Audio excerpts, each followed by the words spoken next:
And now for something completely different. Watch us on YouTube. Listen on your favourite podcast platform. Or ask your smart speaker To play the podcast Leicester Till I Die. Subscribe, like, follow, and join in now. Strap yourself in. Because we're set up, switched on, and ready to go.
Follow us on Facebook, Twitter, and Instagram.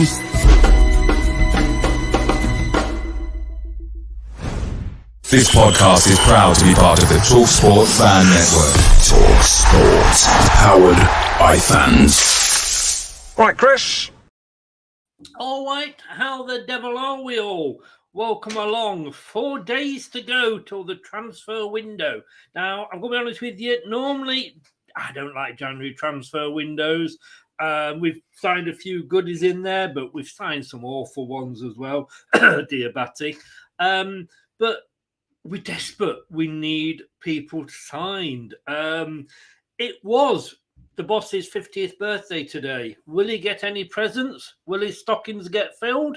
Who knows? We will find out, I'm sure, in the next 4 days. And don't forget, Tuesday evening from 6 o'clock all the way through till 11, we will be having a live deadline day show here on Leicester Till I Die TV.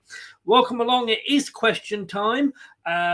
This is the show where you set the agenda. We start it off having a chat, and we go where you take us. We discuss the questions that you raise in the chat.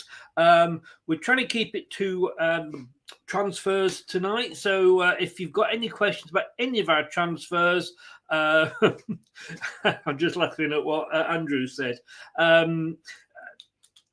Please do ask. We've got a few to go through, and we will we'll discuss them if you've got anybody that we haven't thought about. Andrew's in, says, bloody hell, that intro is better than the Oscars. Well, I'll wait for my nomination, Andrew. I'll wait for my nomination. Now then, if you've got any kids handy or they're behind you at the table doing the homework, you might want to get them off to bed, because we have, how can I best describe him without swearing? That is really hard, but let's bring him in and say good evening to Brad. How the devil are you, sir? I was better until I found out the information you told me 5 fudging minutes ago. It's fudging ridiculous. Fudging we like. I'm allowed fudging. No, I've never used anything where they've actually asked me to tick a box to say if there's any bad language in the show. So that is the only reason. But fudging we will go for. Spencer's in. Good evening, Spencer. How are you? Are you the same Spencer that I've been talking to regarding the podcast? Just out of interest. Brad, top 10 battles. Where can people find you? They can find me on YouTube at Top 10 Battles. Best place to find me to follow that out is either check out the link that Chris always puts in the description, because he's a legend like that.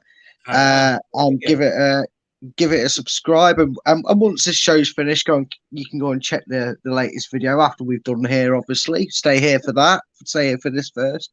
But follow me on Twitter at Fulltime Focus, and you'll get all the notifications when I go live and when a new video is coming out. Nice one. Now, if you like a bit of prog rock, and who doesn't like a bit of prog rock? I was talking about this the other day with Dave, and it took me back to I only kind of dipped the toe in the water of the ocean that is prog rock, but that is his new role on the radio. Good evening, David. I'm really scared being on tonight. Have you got your tin hat? I tell you. We, that's why you started 5 minutes late. Brad had to lie down for 5 minutes. Calm down a bit. Yes, it is. Prog Rock, new show on Surrey Hills Community Radio. Starting first Saturday in February. We are looking forward to it. Yes, good fun. Good fun. Good. Will you be playing any Yes? No. No. Yeah, of course I will. There was only one answer to that, wasn't there? I cheated. I pre-recorded the first one, and I have got them on there. Yeah. Going for the one. And Crosby, Stills, Nash and Young. I did it just before David Crosby died. So yeah, which was a shame, but that's life or death. It is. We are showing our age here. But I'm still very scared about being on here. Well, I have got my bleeper ready for when the language does get too bad, because we don't want Brad using any swear words, do we? So we're hoping that will work as we go through. I think you'll need a considerably bigger bleeper than that, Chris. My wife used to say that to me. Indeed. which is probably why we're no longer together. Good evening, sir. And like I say, the links to Surrey Hill Radios and Top 10 Battles are both in the description below on YouTube. They are permanent. Brilliant. Thanks, mate. Spencer is in. Oh, well, I've said that. It is the same, Spencer. Hope you can pick them up now. We did have a little bit of trouble transferring over to the TalkSport Fancast, but hopefully it has all sorted out now. Well, you can't go wrong with a bit of Brotherhood of Man. Now, Angelo Figaro. Yeah. The thing is, though, are you talking about the original Brotherhood of Man or the Eurovision winning Brotherhood of Man? You see, you didn't know you landed on my specialist topic, did you? That's embarrassing. Let's move on quickly. And Nate is in as well. Good evening, Nate. How are you? 15 of you in. Please do subscribe if you are new. And if you are already subscribed, please smash that likes button. It does help. Chris, he's gone very quiet. I've gone very quiet. No, Brad. He's not seeing me like a coiled spring. I know. I'm scared. It's like you and me will nip off and maybe water the plants when he gets. Yeah, I think so. But look, 4 days to go till the window, and we've lost one already. We were heavily linked with this guy all through ever since the end of the World Cup, and he's buggered off somewhere else. I did read 8 million plus add-ons, but it looks like it's going to be around 20 million. Don't know what happened there.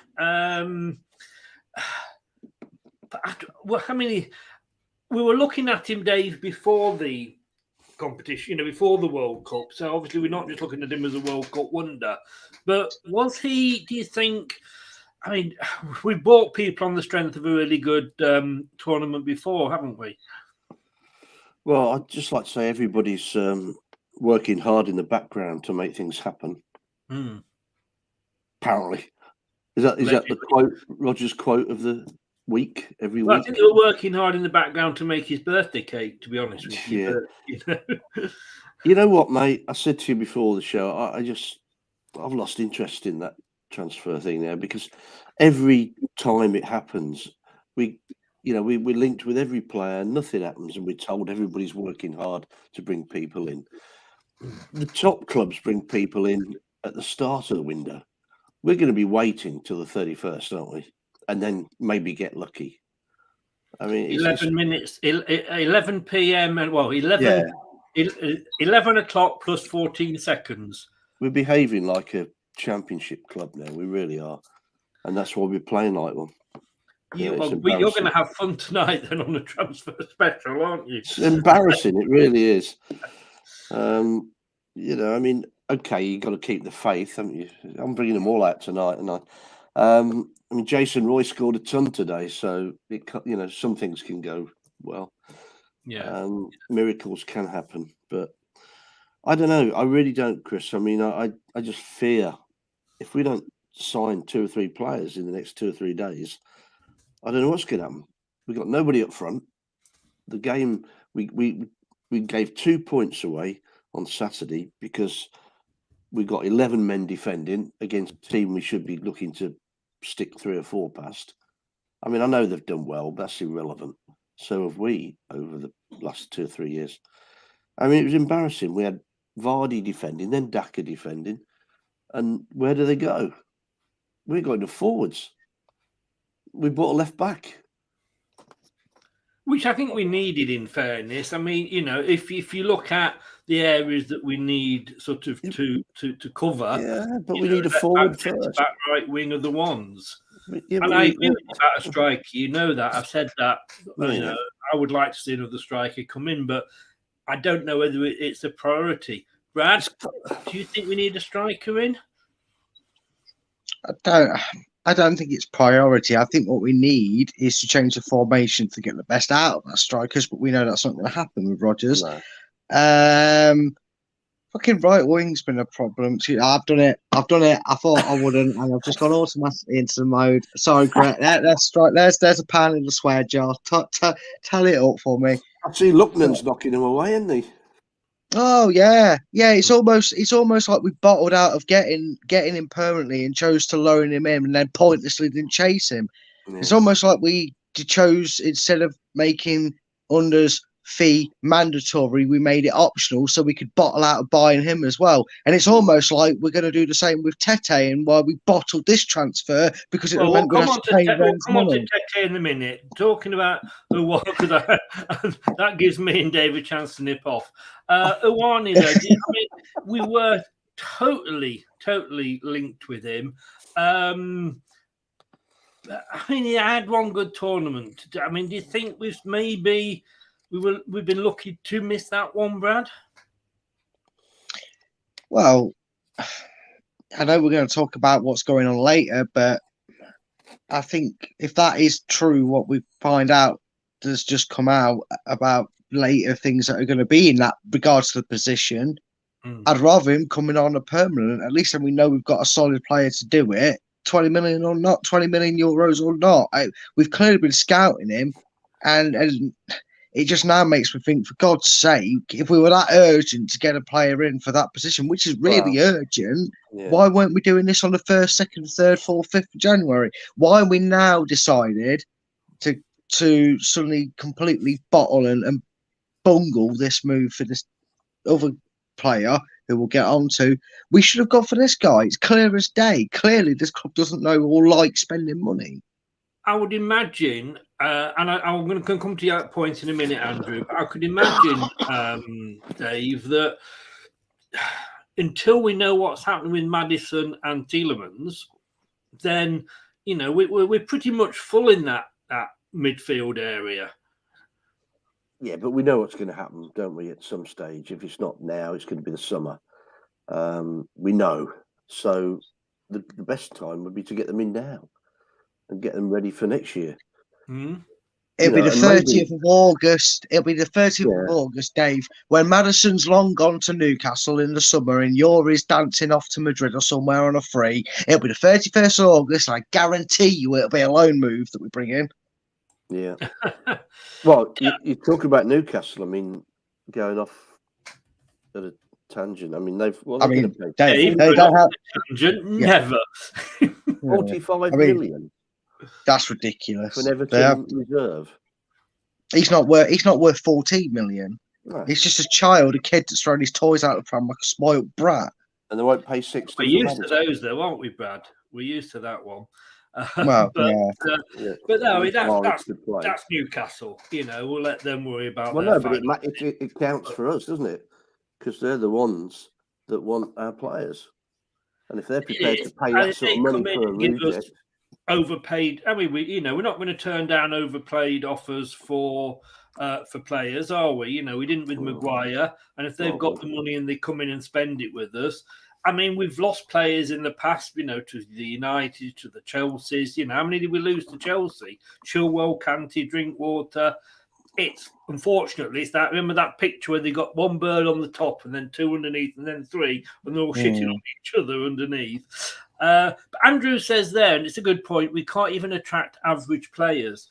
But we are not the Leicester that won the Premier League. We are not the Leicester that finished twice 2 seasons. And we're not the Leicester that won the FA Cup, are we, Brad? So we are a team that is fighting relegation. We are 1 point off it.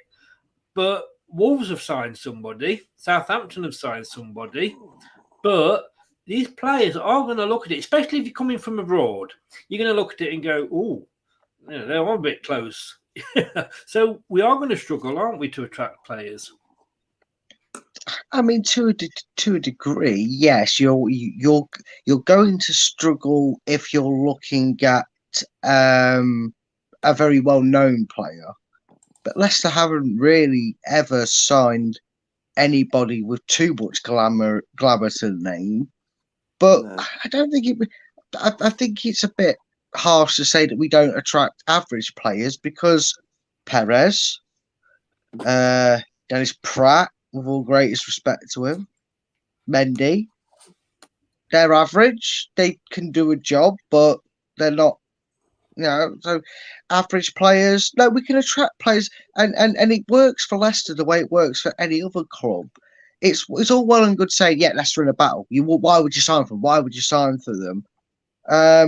Because they will sell you the fact that they're former FA Cup winners, that they're former Premier League winners, that they're former your Champions League, Europa League, and Europa Conference League winners. They will sell a player, and their agent will convince that player, well, they're European semi-finalists. They won't mention the fact that it's European Conference or remind them of that fact. They go, European semi-finalists, and they're fighting on the forefront. One bad season doesn't make them a bad team. We still have pulling power. It's just not as glamorous as others. No, and when you look, Dave, this guy has gone to Olympique Marseille. Now, again, if you were given the choice at the moment, and I'm just going to check where Olympique Marseille are in the league, but as a historical club, where would you go to? Would you go to Olympique Marseille or would you go to Leicester City? I go to the Premier League.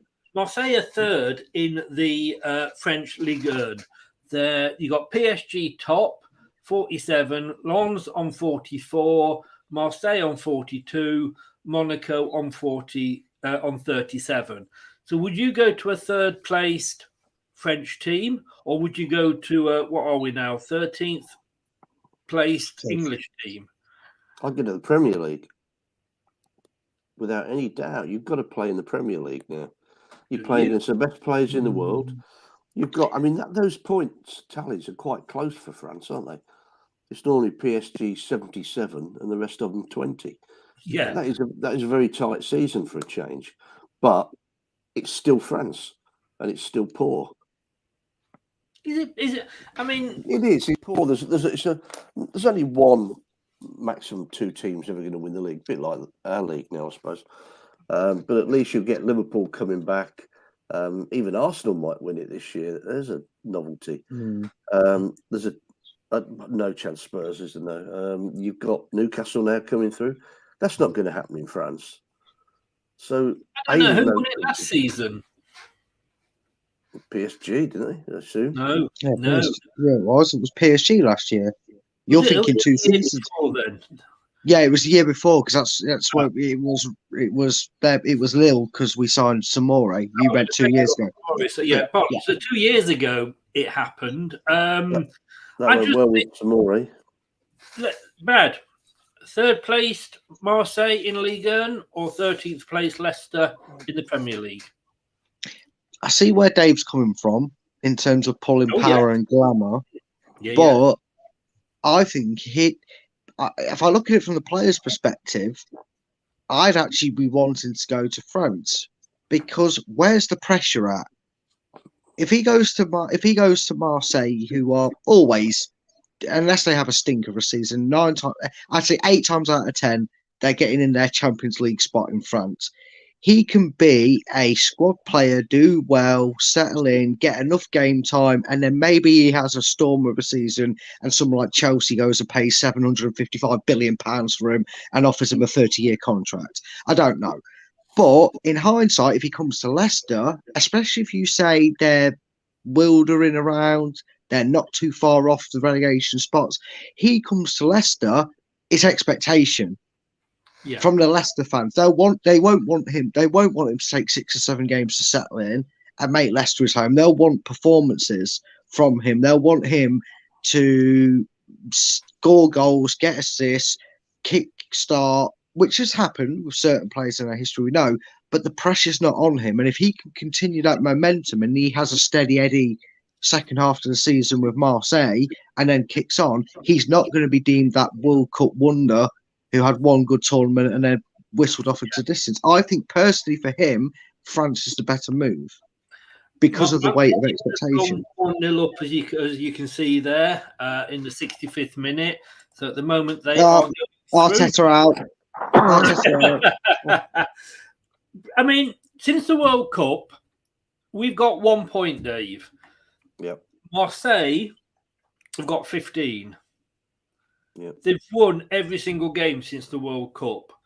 We've drawn 1.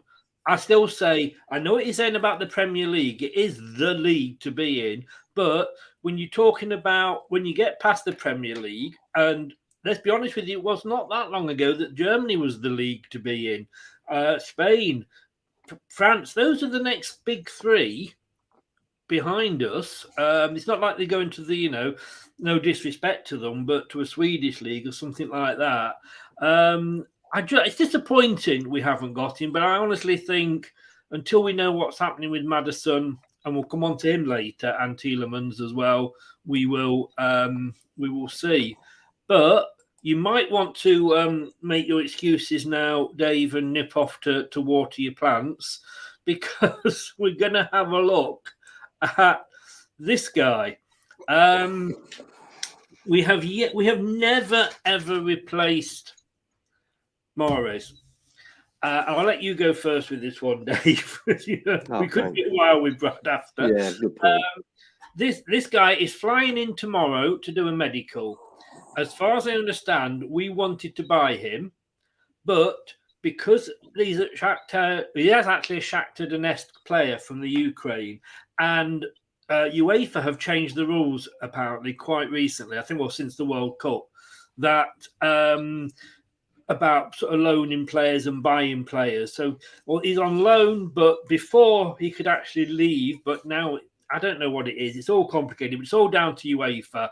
So basically, we can't sign him permanently at this stage. Now, whether that will change, I doubt that the war is going to be over by the time we get to the summer transfer window. But are we better to get somebody in on loan like this guy? And he sounds very, very good. But again, with the potential to buy him, depending what happens, with UEFA and Ukraine. We don't, do we? That's the problem. We don't do it. And are you messing around with Wikipedia, Brad? No. Because now he plays for Derby. Somebody's messing about with Wikipedia, yeah.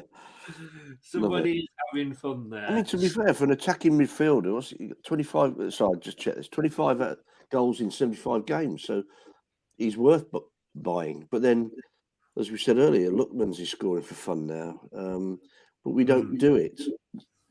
Brendan blames the board or the club for having no money. I don't know. I think if we could get somebody permanent, great. But then if he's going to be on loan and then bugger off in the summer because we get relegated or we're pretty average, what's the point, really? Can I just say I'm so glad he's known as Tete, because his full name is at the bottom there. I would not. Martins, I can pronounce. As the rest of it, I would have trouble with. Lemons, Cardoso. Yeah, let's stick with Tete. Hey? Make a song out of that one, eh? Yeah. As I say, Brad, get your hats on, everybody. Get your tin hats on. I think this is outside of the club's problem. I don't think they could have sort of envisaged this. But say UEFA changing the rules, and I'm not 100% sure exactly on the wording of those rules, but he's coming in allegedly tomorrow for a medical, and yeah, I know. I wish we'd bought Lookman, but he maybe has just fitted into Italian football better than fitting into English football, and players do. Because they do well in one country doesn't mean that they're going to do brilliantly in another. Yeah, but regards to Lookman, he fitted in well, so I don't understand that because he did do well. Just don't bother with this guy. Just don't bother. I'm sick of it, Chris. I'm absolutely sick of it. Right? Yes, Cengiz was like Marmite. I liked him. You liked him. We used to have someone who did these shows with us that hated him. No matter he could have scored 15 goals in 2 games, and he would have said he was average. I get that it wasn't everybody's cup of tea, but we found some bungled, flabbergasting way to mess that transfer up because I think it was rumoured that we had a mandatory fee. We were going to pay it. He was just getting on loan to make things easier so we could get the deal done, and then it was optional. And then magically, he started getting benched when he scored goals. Yeah. So then we got Lookman in. Who needed a home, according to Rodgers. He wanted to put an arm around Lookman and settle him down in a country and club so he could finally get his career off the ground. And he was praising him. He was doing well. He was throwing him up front. He was scoring past Man City, and he was getting goals and assists. He was everything we needed. He was like the Mahrez of the Championship. He had that first nurturing season. If we could just nurture him. Oh, and then we couldn't find the 15 million to pay for him, so we buggered it off. And then this guy was coming in, and if you want to remove that comment, I'll even try and say his full name for you, Chris. Mateus, I can't see because you got the comment up. Mateus Cardoso Lemos Martins Tete, right? He was a magic Brazilian. It was 20 million. He was more experienced. He was more well known than the guy we're going to lose. Who Marseille are signing, and everything was great in the world. Maybe Leicester were not only going to get this right winger in, but they were going to get an added firepower, and Leicester were going to start storming this market with some late deals. And then they remembered that he played in the Ukraine, and then they remembered there was a war going on, and then they remembered that, oh no, sorry, yeah, he is here and he is having a medical, but sorry, Leicester fans, it won't be 20 million, it'll be another loan deal. Yeah, fuck it off. Excuse me, sorry, Chris. I can't not bite my tongue. Bugger it off. Bugger it off. Don't bother with him. Do not bring it in because it's absolutely utterly going to be pointless. If this turns into a solid loan deal where we have this option to buy and we'll have to do this, I guarantee you, in the summer, I'll do my best Brendan Rodgers in the summer. Tete had a really good spell. Are you confident of getting the deal done as soon as possible in the summer? Tete is a beautiful human being with great charisma, but it's very difficult because of the Ukraine versus Russia. And I know he's not Scottish, but I can't do a Brendan Rodgers here. So we might not be able to get the deal done, but we'll see.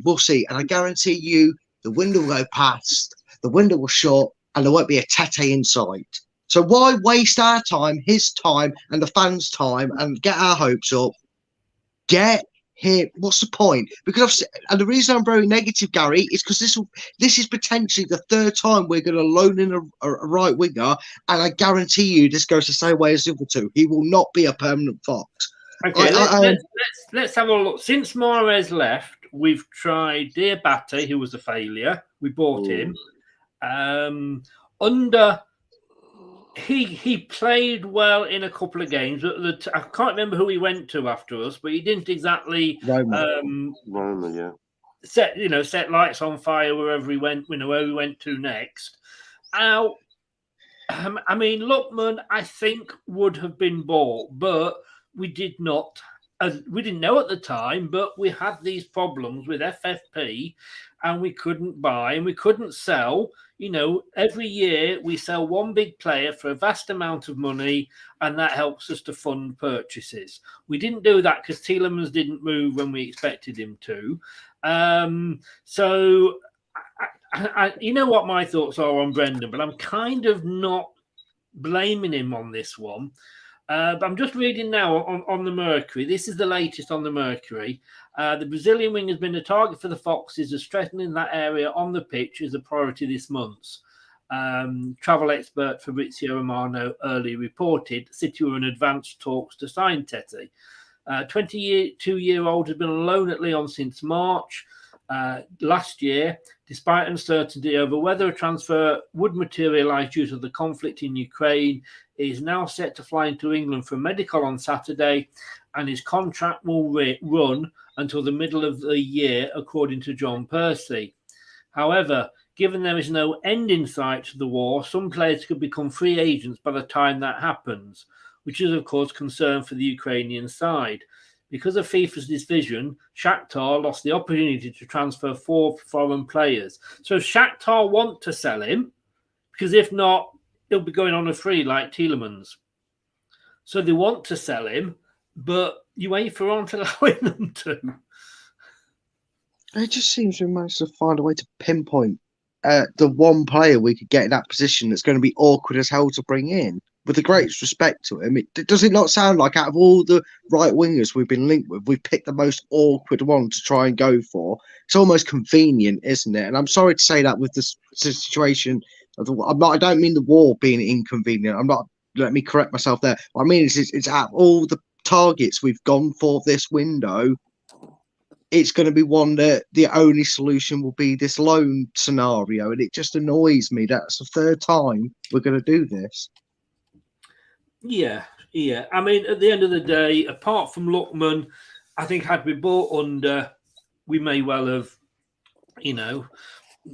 lost out on that one. I mean, yeah, maybe. Dave, I mean, can we blame the club or Brendan for this one? Well, I think I agree with Brad. Loans are a nightmare. But if the club don't trust Brendan or his team, then take somebody on loan. If it don't work out, send them back. That's the only thing I can think of, because there's no other point. But Brady, Spencer is making the good point, and I haven't got the answer for it, Spencer. But Shakhtar sold a player to Chelsea. Yeah, that Miric. Yeah, that one they spent 60 million on a 10-year contract. Look, maybe this is just trying to stir the pot, and it is a rule that they're trying to do to stir it. And I'm hoping so. And I will eat the humble pie if it turns out this is just someone trying to, wind us all up, because it clearly has affected me. But it just reeks of last year and the year before when we've tried to get a player in, and everything seems to be going smooth. Because we were originally paying for under, if you remember. We were originally permanently signing Lookman, and they magically turned into low deals. It just, again, I hope someone's pulling our chain and really got under my skin, and then I'll top me at them and say, fair play, you hook me in hook, line and sinker. But I just dread it. I just don't see the point, because you just know what will happen.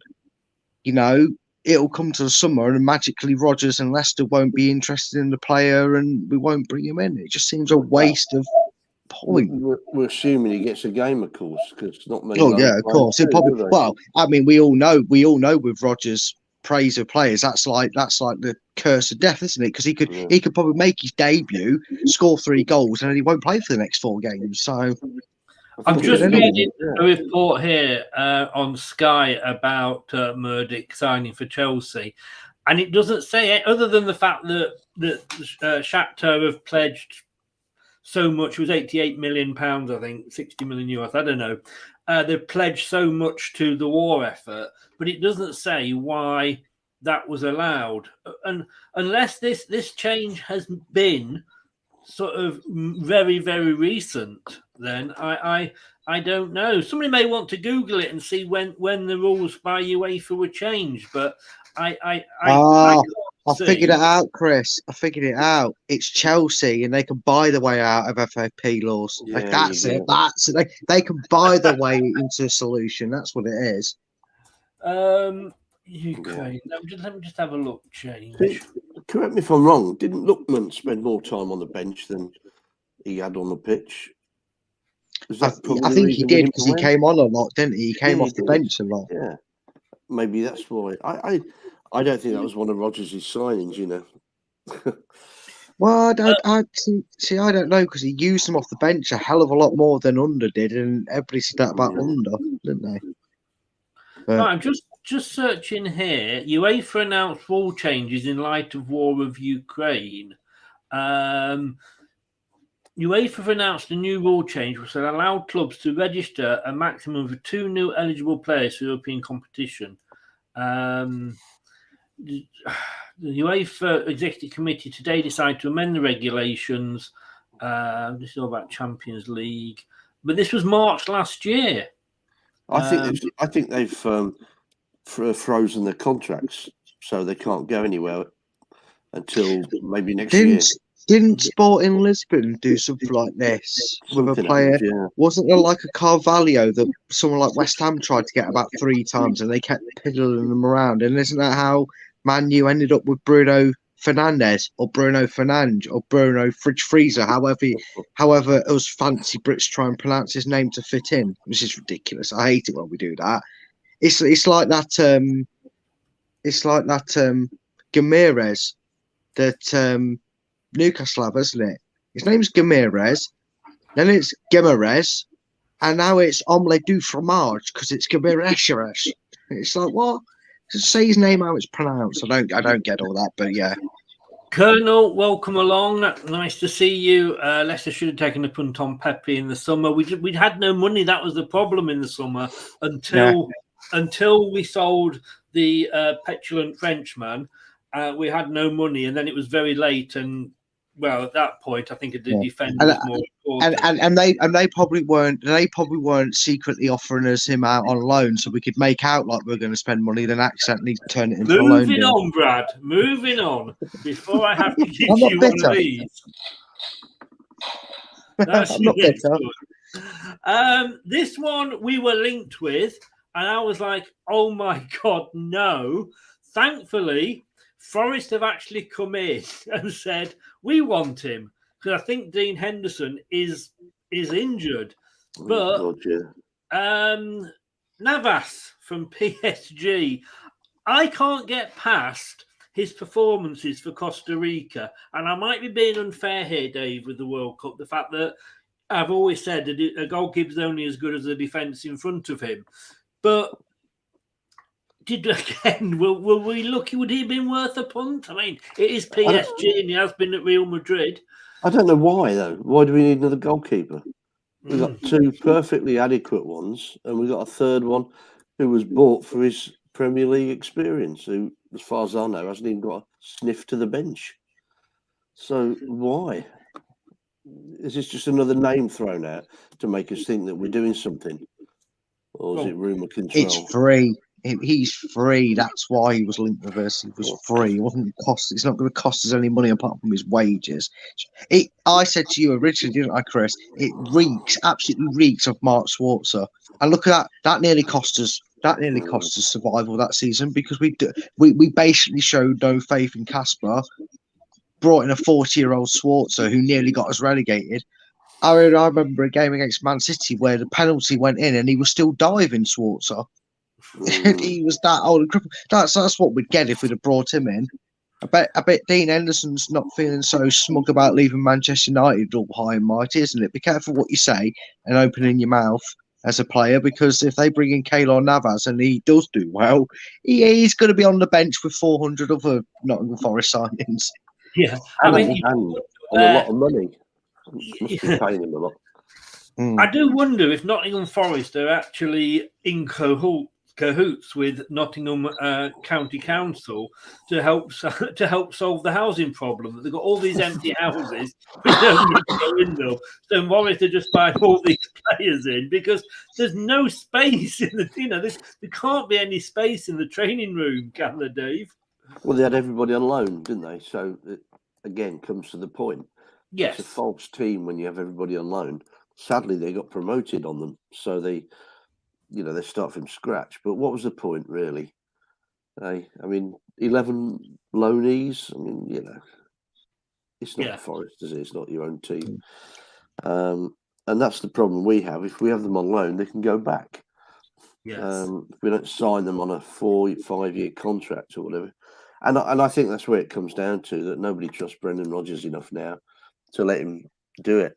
And the backroom team that he says he knows nothing about, That tells you a lot, doesn't it, Dave? Yeah, that it tells does. you a lot because normally when a manager gets asked questions about transfers, yes, they never shred too much light on it, but they always tend to say, "We're working hard," or "Me and my team are working hard," and he just sits there as monotone and as flat faced as ever and just goes, "They're working on it.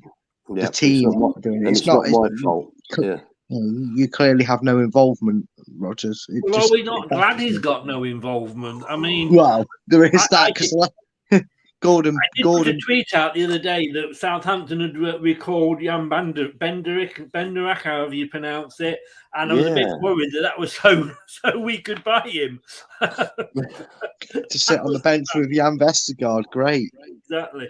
I mean, Brad Navas, like I say, he's a world. I mean, am I being unfair? I mean, he was a goalkeeper for Costa Rica, so he hasn't got the best defense in the world in front of him. But he just looked rubbish. Yeah, he did. I mean, 6 years ago, I'd have been swinging my shirt around doing backflips. Absolutely flabbergasted that a player of his goalkeeper of his caliber was coming to the club. But he ain't no Esteban Cambiaso. He's a Mark Schwarzer. Yeah, he's just past it. We don't need a goalkeeper. No, if we'd have signed him instead of Danny Ward, I'd have been going, happy days. Look at the quality we brought in. But no, that would shatter Danny Ward's confidence bringing in him. And I'm really glad to hear that the Forest lot are buying him because he reminds me of Julio Cesar, when QPR did the same. Wasn't he like 36, 37, 38, something like that when they brought him in? And like Dave said, when these loanees, the thing is, it's all well and good to try and save money and get these loanees in, but if you're 18th and 4 points off survival with 2 games to go, these 11 or 8 loanees suddenly don't care as much as you want them to about trying to get maximum points to keep this club up. They'll go, yeah, but I'm a free agent in 17 days. I don't really care if I don't care if Nottingham stay up or not. I still get paid 100 grand, 120 grand a week, and you don't want that if you're relying on your goalkeeper to keep the ball out of the net. Exactly. This is Leicester Till I Die TV, live on YouTube and also live on your favourite podcast platform as well. We'll be right back straight after this. This podcast is proud to be part of the TalkSport Fan Network. TalkSport, powered by fans. We are part of the TalkSport Fan Network, so if you are listening on the podcast, which, according to Spencer, is now working absolutely brilliantly, again, after a few days of transfer problems, you think Leicester have got transfer problems, you want to try swapping your podcast over. But we got there, and it is now live. So if you are listening, Apple, Spotify, Google, Amazon, many others as well, thank you very much for lending me your ears. Now, I've got to say, this is something I put up on Twitter, and it's not often I actually do go back and sort of clip shows, only because normally when Brad's on, because Brad gives me plenty of material to go back and clip. And if you want to see Brad's attempt at hosting a quiz on my show, just look for It'll Be All Right on the Night section on the YouTube site. Sometimes he knows I'm jesting, but sometimes you actually just pause a video at the wrong time. Now, the other day, Brad, not Brad wasn't here. Anthony, who we all know is an Arsenal fan, was doing the Premier League review show with me on Monday night, and I just happened, when I was looking back at it, to pause it at one particular moment.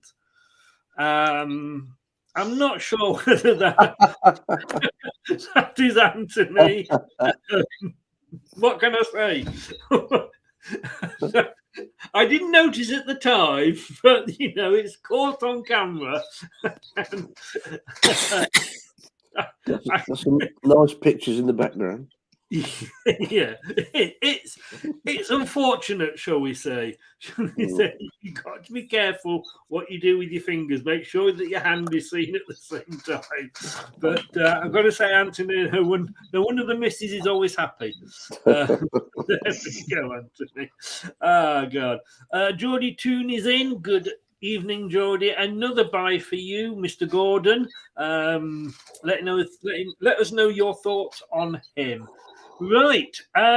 Willie Won'ty, a very famous player, Mr. Won'ty. I don't know if you've heard of him at all, but Willie or Won'ty come? This gentleman, Jack Harrison from Leeds. We want him. They don't want to let him go. He's got 18 months left on his contract. Should we be going for him, Dave? Yeah, but again, why? As a replacement for somebody, as a addition to the squad? I get sick of hearing that there'll be a good addition to the squad, fitting nicely with the squad. We want players to play. We're so poor in certain areas. We can't, we're so predictable. We need somebody that's going to set the place alight and do something special. Any of the names. I can't see Leeds selling him to, let's be honest with you, what is a relegation, another team that's in the relegation battle up against them. Not for a silly, unless it's a silly price. Well, he's still got 18 months left on his contract. I mean, he's a winger, Brad. So you presume that if the other one goes through for Tete, what was his other name, Brad? Oh, no, Mateus. I can't remember the other part of it. Mateus Lenos Martins. I got half of it right. Leave me alone. But if that goes through, I can't see us going for Jack Harrison. No, because there's no options alone. Has he played oh, yes, I suppose. Yeah. No, but you are right. If we are going to go for someone like this, because I don't know, maybe Jack is somebody who can play on Jack. Maybe he's Jack of all trades. Yeah, see, and can play on the left as well as the right. No, let that one go as flat as we tire outside. Hang on. You are good. I'm sorry, but you are going to get. You're going to have one of these. I just need to find it first of all. Where are we? Here we go. Is that a joke? I don't think it was, to be honest. Nah, I don't think it was. I think it was very poorly. You are the weakest link about. You should definitely get one of them. I'm just reading now. It says he's not a winger, is he? He's a midfielder, isn't he? Yeah. He's not a winger. Yeah. So I mean, does he come in? I mean, I can't see Leeds selling him to Leicester, even if we were fifth. I mean, maybe if we were up where we were last year in the not last year, the season before that, maybe we could get the deal done. We'd be able to entice him to kind of push the move through a bit. But 18 months left on his contract. Let's wait and see where we are first, or maybe where Leeds are, because it might not matter if we finish 17th if they're 18th. If they go down, But then it's Leicester. If we wait and they do go down and we stay up, are we going to wait until the 30th of August to put a bid in? Or are we actually going to do the sensible thing and go straight after him at the window? Because I can't see it happening this window for someone who can play in the middle of the park. He'd be ideal for what's potentially leaving us, but I just can't see it. Not this window, like for obvious reasons like you said. As we said earlier, I said earlier, until we know what's happening with Maddison and Tielemans. He was he started his youth career at Wake Forest Demon Deacons. Now there's a team and a half. Give us a W. That's a pub quiz question. That's a pub quiz question, isn't it? Yes. I mean, by the time you finish doing all that, it's pretty half time, isn't it? And, he then went. It was an American team. He then went to New York City, where he had 56, according to Wikipedia, 55 games, 14 goals. Went to Manchester City, who, of course, are a sister club of New York City, and didn't play at all. Went on a couple of loans, and then, of course, fellow American and one of Brad's top 5 Premier League managers, Jesse Marks, signed him for Leeds. He's played 52 games and got 9.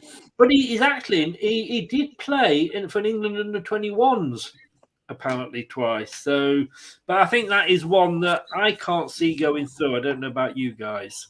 No, not in January. Like I said, maybe if he hasn't moved the club by the end of August, and we've got about 3 hours left of the window, we might go for him. I know I say that tongue in cheek. Leicester might surprise us and go with a bit of a war chest in the summer, but I've also got more chance of winning the lottery. But yeah, we'll that might be one where we have a summer show and talking about him if he's still at Leeds and not moved on.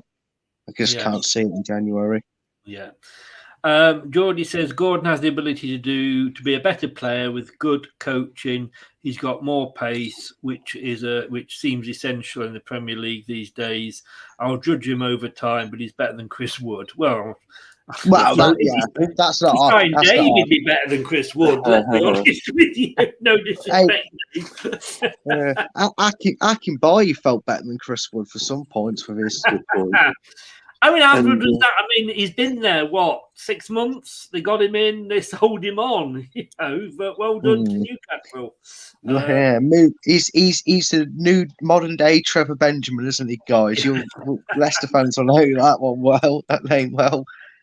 Geordie and Newcastle still being linked, of course, and we'll come on to Madison and Tielemans later. But if you are thinking of them, just remember, part of the deal is you do take Perez back. This one actually excites me. Your thoughts on the Australian Stoke City central defender, Harry Souttar? Will he suit us?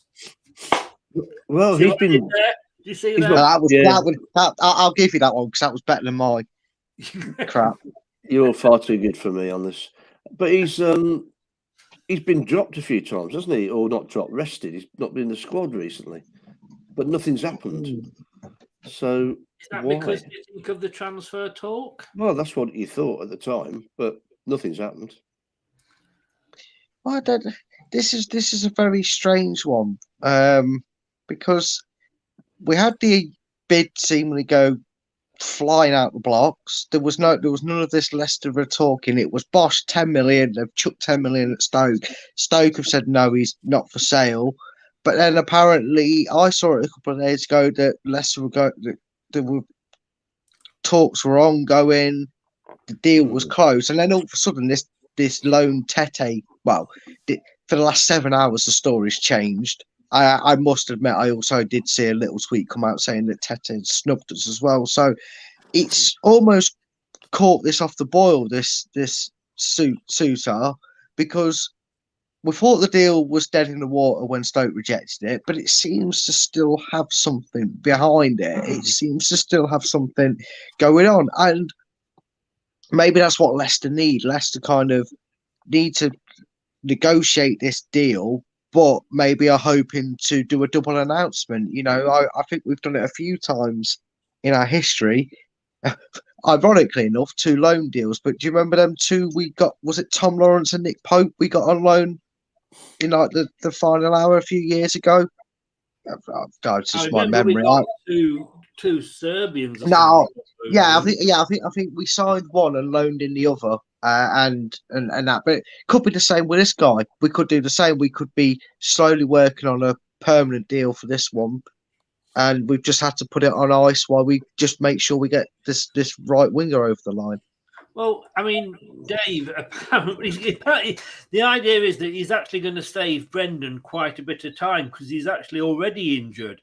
So Brendan doesn't have to actually take him and injure him. And in fairness, if anybody does follow the BBC website, every Tuesday there is a thing called Tuesday Talking Point, and I write it for the BBC. And I did say my last one I did on Tuesday was obviously included a bit of information about Christensen, and I did say it comes very highly recommended. I've spoken to a couple of journalists from the Sun's equivalent in where is it? Denmark, Belgium. I can't remember where he's from now. And I spoke to the fan site as well. I said, but give him a couple of months, and Brendan will have him injured and and on the subs bench anyway.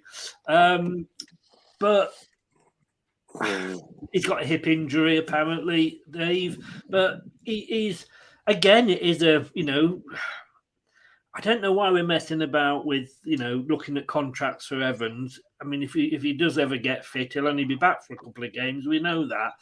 We do still need another centre back. We've only got one, haven't we, that can play? We've got obviously Amati, who I know is your We've only got one centre back. Wait till Monday night, folks. You'll hear all about it. The staggering part is we need a centre back. Definitely need somebody. We need a striker. Definitely. We're pissing about with people that we don't really need, and it just annoys me. And why am I the only person that sees this? Is it just because I don't know? I just don't get it. We're desperately bad at the back. We're naive. We make the worst. I'll save it till Monday. But schoolboy errors are real schoolboy errors. We've got nobody up front. If we stick Vardy up there, he's on his own. He's not up to it now. Daka's not up to it. They spend as much time in our half in that last 30 minutes against Brighton than Amati did, and it's just frustrating as hell. We need somebody up front to hurt people, and we need somebody at the back to hurt people as well. We'll have a youngster Woods phase will go. But Dave, you're missing one crucial point. You're missing one crucial point with why we don't need to worry about our defence. The beautiful human being that is Coro Torre will clearly be recited. The Leicester defensive messiah, as I call him, is clearly finished his mission at Wigan. Brendan sent him away on a holiday camp to Wigan for 9 weeks, and now he's clearly going. All kidding aside, I'm actually surprised he isn't linked with a return to the club. It's Colo. I did tweet that when he was sacked. I'm going to back to Leicester ? Not that I wanted him, but it was a serious question. But even a coach cannot teach people how to trap a ball, pass a ball, kick a ball, clear a ball. We can't do that. FaZe is getting stuck into it as well and doing things he shouldn't be doing. He came in, he was dynamic before the World Cup. Brilliant. Might even get a cap. Didn't get a game. In fact, the only thing he got when he was at the World Cup was a woolly hat to keep him warm on the bench. We had two players that probably should have played World Cup, and they come back demoralised. It's been a completely different. It's like a new season all over again, and we've failed badly. Talking of what we were talking about earlier, Anthony is actually in. Good evening, Anthony. And seeing as you have popped in, it would be remiss of me not to sort of say, because we did show this earlier about bad times to actually pause a video. We do want to know, what were you actually doing? Wow. I can never not laugh at that. It's the way he's laid back and like, it's about Jim Davidson, Freddie Starr there, I think. Anthony. But Brad, is Suter a man for us? I mean, he did well with Australia. I mean, I think he did better with Australia than Navas did with Costa Rica. I mean, you don't want to besmirch someone for their nationality in terms of quality and level they play at. And let's face it, the way we're heading at the moment and the way our defence is, dare I say, it's not exactly a step it's not exactly like we're stepping down in looking in the Championship for defensive reinforcements, because right now that I've said it. I thought Gillingham being 92nd was the only reason that we beat them, because they were just as bad, if not worse, than us. I'm dreading Walsall because they actually seem to have a bit about them, and I'm dreading it. We need that area reinforcers. There's nothing, absolutely nothing wrong if we can get the money together to bring him in. He's doing a job. He's done well at the World Cup scene. He's clearly wanted by a few clubs, but again, I know I've said it tongue in cheek a lot tonight, but I mean, maybe we need to entice him with a loan. I don't know. We will see. To me, I think we definitely do need him. We know what we're like with our central defenders. Well, we're losing two of them in the summer, aren't we? Could help getting one in. Yeah. And just Chris, I'll be having love mail sent through the post. just be careful your phone's not tapped by the sun after that picture. I'll tell you. Can somebody answer me this question? It just said on the Sky headlines that Leicester are close to reaching a deal with Leon. I thought we dealt with the parent club, so that must mean that he's on a season-long loan with Leon. Yeah, but we have to, depending, I suppose, on the agreement between Shakhtar and Leon, we have to sort of ask Leon to end the loan, I guess. That sounds like we're negotiating with them as a contract. Hasn't there been a transfer already that was the same with someone else? Not for us, but isn't there someone else that somebody was on loan, so they had to make sure the club that he was on loan to were willing to terminate it. Someone might know who it is. There's definitely been somebody who's out on loan, and they had to make sure that because I don't know, maybe it's just a fictional game part of games like that, but there is conditions in certain loan agreements where they'll say you can have him on loan and we will not call him back, and then the only way around that is to negotiate with the club and go, okay, well, if you've got it in your loan agreement we'll pay you the rest of his loan as well as Shakhtar's fee. I don't know. It's lazy wording, isn't it? It's lazy wording with not much coming back to Suter. I mean, what I like about him is that he played for Scotland under 17 and Scotland under 19, and then he saw the light and decided that Australia were a better international team than Scotland. Sorry, Doug. But there we go. I jest, of course. I jest. Look, this next one, I don't know what to make of this one, Dave. Good Lord. No. Ziyech. And it's not just the odd link. It is there's quite a few links coming up. And there's quite a few clubs after him, aren't there? Probably Newcastle. No, I don't think they actually are, in fairness. Oh, really? Okay. Yes. Newcastle not interested in a player. Can't believe I know, that. that's news on itself. Replace Chris Woods. Actually, I think if we do that, we could actually do this. Catching up with the latest news on LTID Radio.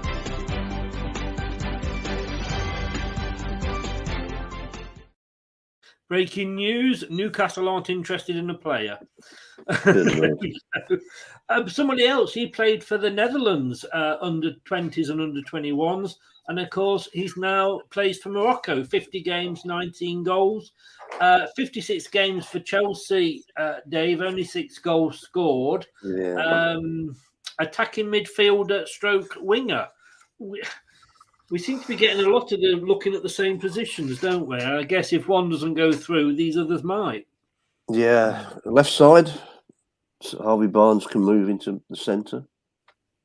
Somebody will tell us. I'm not sure, to be honest. Yeah, he does play. He plays across that attacking midfield area. He can play left, right, and as an attacking midfielder.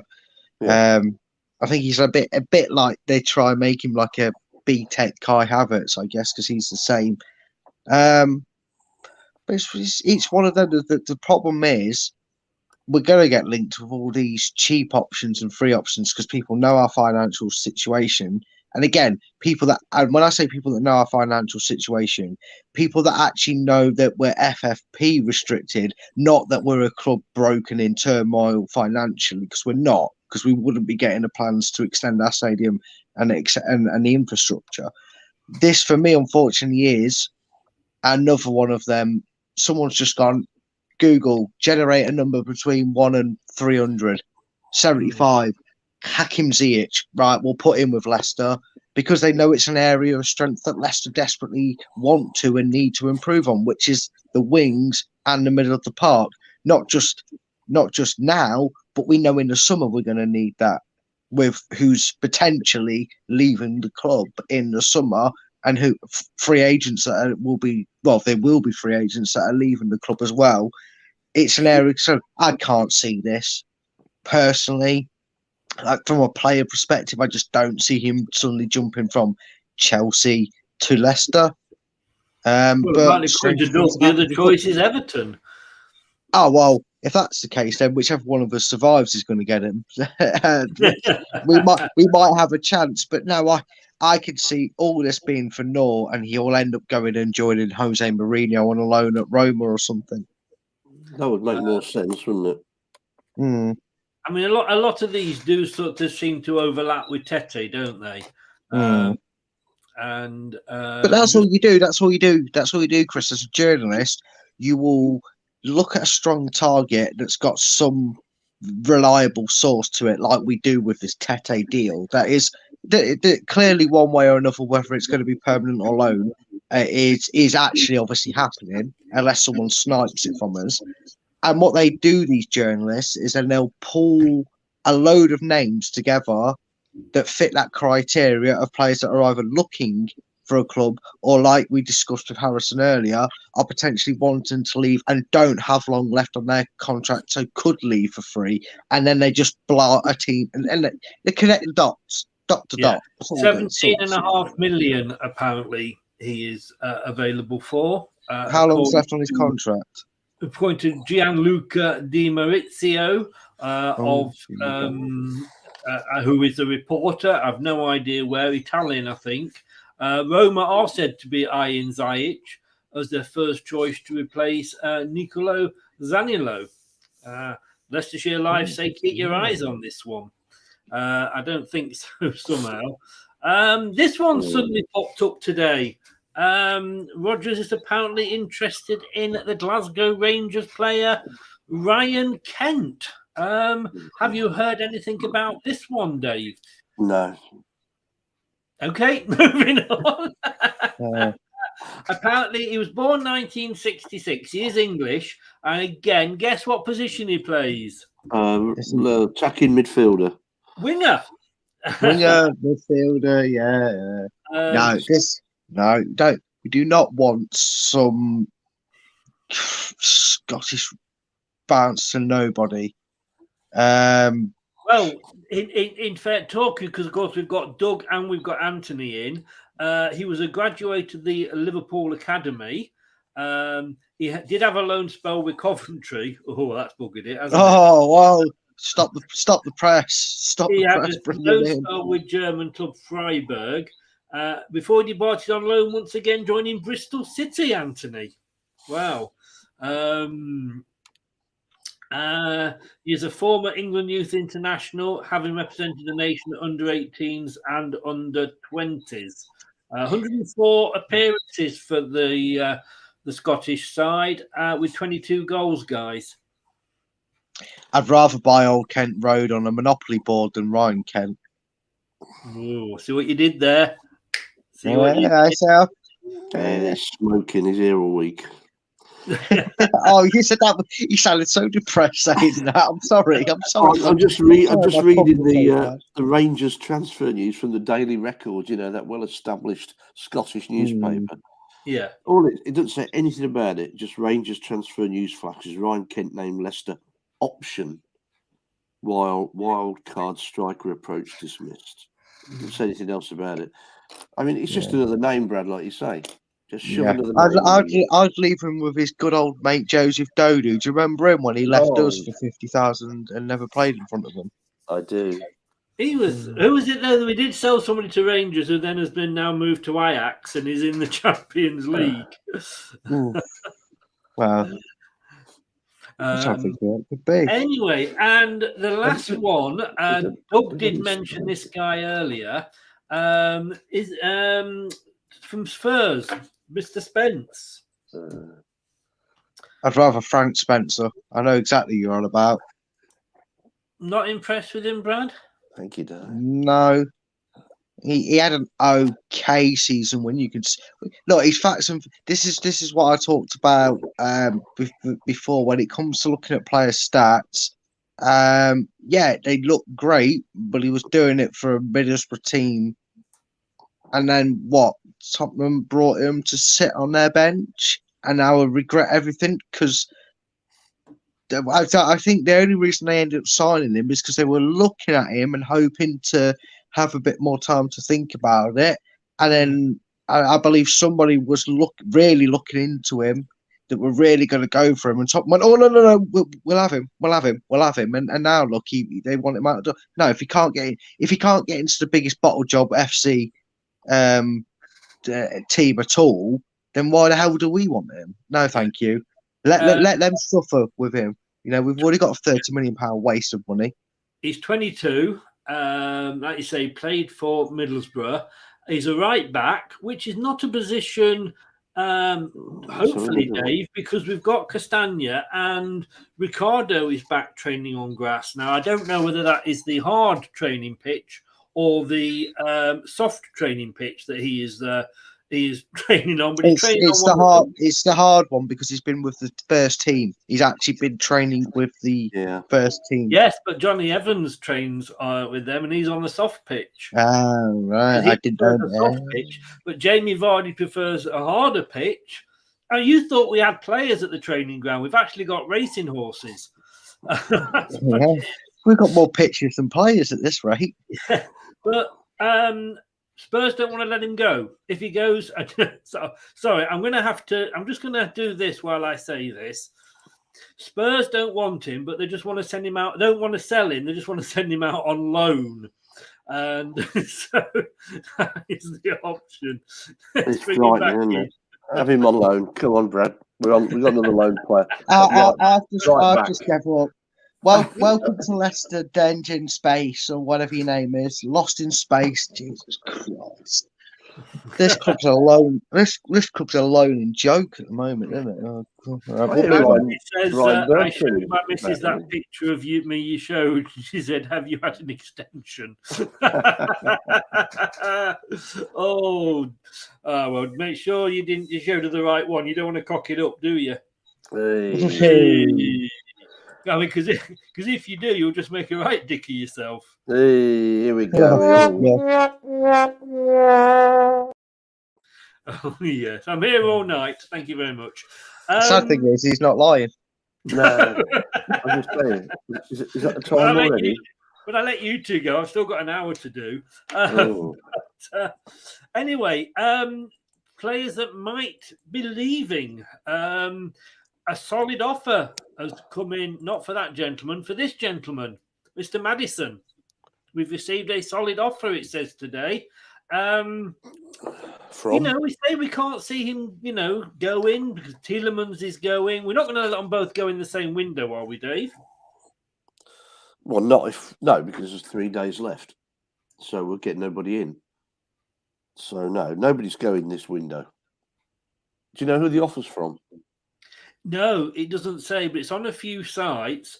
But it says Leicester City received concrete offer for James Maddison transfer.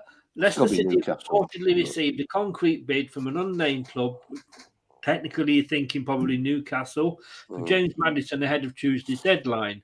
Then it goes on to say the England international has been linked with a big money move to Newcastle in recent months, but City have so far resisted their offers. The Magpies have seen 2 offers turned down. There's no point now, is there? We should have sold him January the 1st. There is no point now because we can't Should, spend it. shall we swap it around, Dave? Go on. Shall we offer him out? Shall we offer him to Newcastle on loan with an option to buy? Shall we do it? Shall we put the show on the other foot? Newcastle, you can have him on loan till the end of the season. If you like him, the option's there for 60 million. I suppose the thing is, though, Dave, that it's who comes in and when they come in. I mean, if this team, whoever it is, and we don't know that it's Newcastle, but if they didn't come in on the 1st of January and they've only just come in now thinking they'll get the deal, but it depends whether it's a deal that can't be turned down because every player has their price. Unless you Tielemans is free. Yeah, not now. There would be madness. I mean, it's not coincidence Maddison's not been fit and we've been rubbish. I mean, he's the only thing that shines when you're watching the game. So, no, not till summer. Then 100 million. Well, yeah, that would be nice, wouldn't it? Well, Jack Grealish is worth that. Brad, let me ask you about this one then. Tielemans, and I know he's being linked with everybody and the dog, but according to the latest claims, Manchester United could be teased into the race for Youri Tielemans if a club makes a panic bid before the window closes on Tuesday. I think if we get a bid for him, I want him to go. No, I mean, look, if someone's willing to throw us some decent amount, a chunk of money at us for him, then as much as I love Youri, and I'll have to mark the date down in my calendar and mourn it each year it comes around as it's like losing a member of the family. But if someone's going to chuck us 20 odd million for him, go, please, because I'd rather him go and get something for him than lose him for him. I've already said that, and obviously we're at that point where I cannot fathom anybody coming in and offer us 20 million for a bloke who, as of the 1st of February, will be able to negotiate contracts. And now it's on the 1st of January. Well, yeah, but I mean, I know respect's gone in football to a big point. But they're not unless they're actually, Dave's dying. You are, Dave? Nah, not been well for him. Unless somehow someone's bizarrely going to offer us 20 million, he's going to go in the summer. It's the same with Maddison. Dave's right with Maddison, because Maddison, it almost reeks of the Mahrez situation, because wasn't there hints that a mystery club, potentially Man City, could be PSG, but wink, wink, we know it was Man City, were coming in for him. And then magically Man City put a bid in on deadline day, and Leicester went, you cheeky gits, trying to get him on deadline day. It's not 60 million anymore, it's 90 million. Or that whole scenario was an absolute riot for us all, wasn't it, as Leicester fans? I just sense the same thing's going to happen with Newcastle, and it's ludicrous. You've got some fun if you're Newcastle owners to try and stir the pot 2 days before a window ends if they do put a bid in on deadline day, because I think Leicester will do exactly what they did with Mahrez. If they try and do that, and they'll tell them where they can stick it. But what if we go and put a bid in for somebody on deadline day or 2 then days? Then we'll rightly should get told the same. We can't turn around and I can't sit here as a fan and say, oh well, Maddison's 60 million, but on transfer deadline day he's 80 because it's transfer deadline day. But then expect Leicester to go, oh well, that player's only 20 million, but let's wait till deadline day and only offer 20 million, because they're going to turn around and tell us what we would tell them, which is we ain't going to have time to replace him. Or we're going to be scrambling to get a loan and an emergency deal in, and we're not going to be able to do that. So he's doubled the price. Is it Tuesday deadline? Tuesday, yeah. Tuesday at 11 p.m.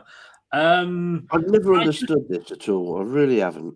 Apart from the fact it's great for Sky Sports, I don't understand why. Because they think they're going to get a bargain. It must be the reason you leave it late, but they're not. As you said, Brad, if it was my club, I'd put the price up 20 million on deadline day. If you want him, you pay this, and that's it. Well, they never used to. You've hit the nail on the head already, though, Dave. It's literally because of Sky company, TV companies. Because I remember Heskey moved to Liverpool. He moved in the middle of March, didn't he? Yeah, he moved just after that Sunderland game when him and We beat Sunderland 5-3. Collymore scored the hat trick. Yeah. We've talked about this numerous times as a what if moment, the one that got away sort of thing. Heskey left us. Yeah, He stayed and won the cup with us, and then that was before they had the transfer deadline. That's what I mean, Dave. Sky, but if it was Sky, it would just be in this country, but it's not. It's a worldwide thing. Yeah, but it's almost become like a package deal with football. It's almost become like if you're a football fan, then you've got a day to look forward to. It's like the football day. It's transfer deadline day. It's such a comical farce that we actually have it. Because not just in Britain, are they? I mean, they're everywhere around the world. And if you're a non-league side, there's no such thing as a transfer window. No. It's all become part of it's almost like that's what you get when you sign up as a football fan these days, is you have to understand there's a transfer window, and it's like, well, there never used to be. No, they didn't. I know why the dates are all different. I mean, Scotland, it's a week later, isn't it? Or a day later, or 2 days. I don't know. Jumping on the bandwagon. It's rubbish. It's absolutely pointless. Yeah. And their windows are different. I agree that you've got, certainly for the lower league clubs, it hasn't helped them because they know let's say we're going in for a player from Forest Green, like we did with Jamie Vardy, and before anybody says, that never happened, look at Jamie Vardy. And let's say, if we don't buy him by the end of January, then Forest Green know that nobody's going to buy them. No. And so they're not going to get any money. Where before the transfer window, obviously we could then go in February, March, April, whenever, because we need the player then because of injuries. But then we didn't have squad sizes then. And then you got the argument that then you would end up with, Manchester City having a squad that they could use that's got 40 players, not just 25 like every other single club. So it's a lot. I do get what you're saying. And I don't agree with the window. I think you should be able to, but I think you should still have the limit on the squad size, but I think you should be able to buy, as I think it's better for the clubs, because you don't get these inflated prices. Because you can go and buy them in February, and I think it's a bit later for loan deals, isn't it? As well, I think that's we'll be all right then. Yeah. February. Yeah, and to be fair, the market differs in certain countries, doesn't it? Like our loan market will close, but then it's like the Turkish transfer window or whatever still open. So technically you can still send players out. So you can't buy from them, but you can still send. It should be the same all over though, shouldn't it? Yeah. I still, just going back to Tielemans, I still don't know why he's doing what he's doing. He's basically sticking two fingers up at the club. And so, when you look at Harry Maguire, and I say, when he left, I didn't realise this, but the fact that he knew he was leaving, he knew his contract was up, so he signed a contract so that we got some money for him, and that's why we could get 80 million from Man United. And at Tielemans, knowing that we spent nearly 40 million pounds on that guy, and I don't know what we paid for his loan, but he's happy to walk away and see us that have basically not necessarily made the guy, but we've certainly helped his career. He's happy for us to lose 40 odd million pounds because he wants to live on a free and get more money. Or is he? In Dave's world, he'll sign a contract when his old one runs out, and he'll stay at Leicester. I want a free ticket to your world then. Yeah. So what exactly do you drink in your world, and what do you smoke? At the moment, vodka tonic, because I've got it's to get. But in fairness, Dave, you're right. That could happen. I live in a world that signed Keith Weller, Frank Worthington, Garland, Kemba, all that lot, Birchingham, Glover. All he's got to do is say, right, okay, give me a contract, but stick in it that anybody that offers 30 million 40, minimum, 50 million. I can talk to. Or if any club comes in that is in Europe I can talk to. He's only got to put. He can put those in the contract, which doesn't tie him down because then Newcastle come in and offer £30 million and a penny, like Arsenal famously did for somebody once. We'd have to let them talk. Don't you also think it's bizarre that on TV now he's only got 2.5 years of his contract left? What? That's 2.5 years. No, just generally. It's now a thing. If you've only got 2.5 years of your contract left, you've got to sign a new contract. Well, there's not too many clubs around want to issue 5-year contracts, is there really? Unless you're really special. Although Chelsea, they'll give you a 7.5-year one, won't they? Yeah, well, that gets out of the Fair Play League, doesn't it, or whatever it is. But the point is that there's no, so he's got a year left, 6 months left. Okay, he's still got a contract, so it runs out. If he's happy there, he'll sign What's it. What's a contract worth? Let's be honest with you. They're not worth the paper they're written on. You're saying they're only worth money to the clubs because that's what happened with Maguire. So we're saying, as supporters, they're not worth what they're written on. And I'd like to think they are. You could also argue the French Voldemort, because we shan't mention his name. The French Voldemort signed a 6-year deal last year in March. There you go. No, I agree. I was gonna say that, Brad. You can read my mind. You are quite right. I agree with you totally on that. But hey, it's the same for all the clubs, I suppose. 2 players I want to just quickly talk on before we round things off. I got really excited because I did see a bit of news the other day that said this player was within hours of agreeing a deal to leave, and he's still here. Yeah. In fairness, I was on Loaded Mags earlier, which is a Newcastle fan site, trying to get them to take him back if we sell them Maddison or Tielemans. They wouldn't take me up on it. They said 60 million for Madders on his own, or 40 million for Madders if you include Perez. I mean, again, why hasn't he gone? What is holding this up? Well, he's in the first 11 now, isn't he? Regular. He's not going to end there. He's not going to stay there. Who knows? We want him. He knows. We must know that the club want him out. Who knows? I tell you what's holding him back. He can't pass. He can't shoot. He can barely cross. He needs 6 injuries. He needs 6 players to be injured in front of him before he gets minutes on the pitch. But if you take all of that aside and forget that he's a bang average to low level player, that might get him a move, because we talk about certain players, you get a stigma where they're always linked with your club but they never seem to join.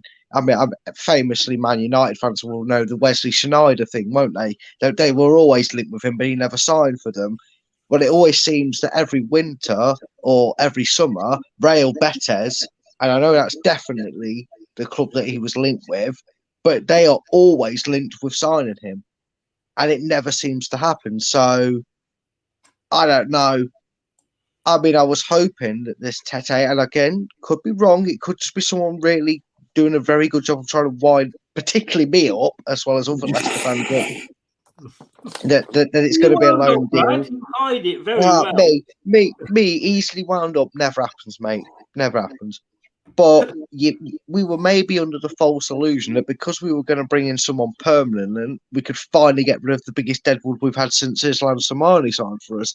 And at least Islam Samani wasn't his fault. It was the way we played Slimani, i.e. not 2 strengths. We've even tried playing to Perez's strengths for those that defended him, and he still hasn't proved himself. So when's his contract up? Can we, if he's still got like 4 years left for his deal, can we swap? Can we just put Yuri Tillemans on top of it and forge it? We'll take the fine when it happens. But I feel like he signed a 5-year contract 20 years ago, and he's still here.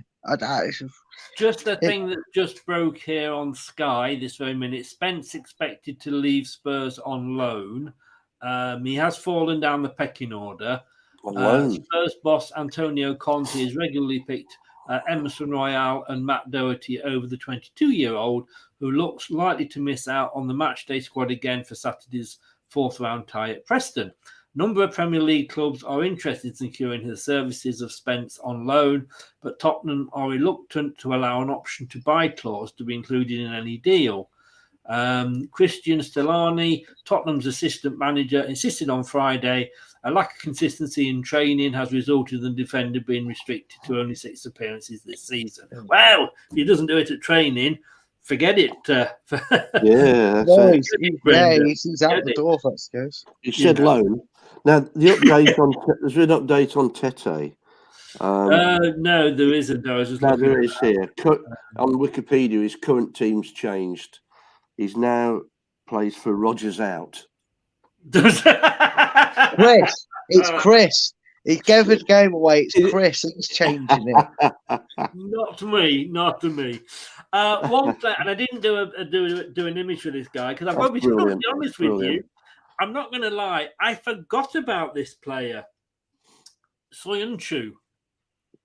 It's gone very quiet. I mean, apparently he was all signed and delivered that Madrid were going to get him. Again, it has gone very, very quiet. Yeah. I feel sorry for him. I really do. You don't go from being a good... You don't, no? You think his attitude's wrong? I don't, because it's funny that, isn't it? He was all throwing his toys in the pram, head turned, didn't want to play, needed to get his head straight when it was Real Madrid and into Milan. But he never got his finger out his arse when them rumours went cold and dead. He lost his head, and maybe the Euros was the worst thing he could have done with his career going to Euros fairs. Yeah, true. But he has not been the same since he lost his head in that Bournemouth game.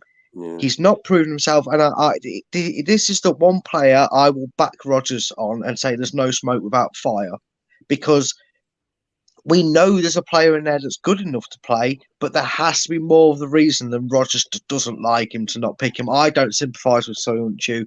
I think he's brought this on himself, and I think maybe Soyuncu should be not looking at Rodgers, but looking at his so-called Bezzy mate, his agent, because how can someone not play football but then be linked with Real Madrid? Not play football, but then get linked with Inter Milan. Not play football, but now he's linked with Athletic. Has he got no brain cells? Because all 3 clubs are massive moves. They're happening. They're going to happen. He's leaving Leicester for Real Madrid. Goes dead cold. And then another winner comes along. He's going into Milan. It's going to happen. He's going to join the Italians before they win the league. What a move. And then it goes cold. And then he doesn't play for Leicester, and he keeps throwing his toys out of pram, and they keep falling out.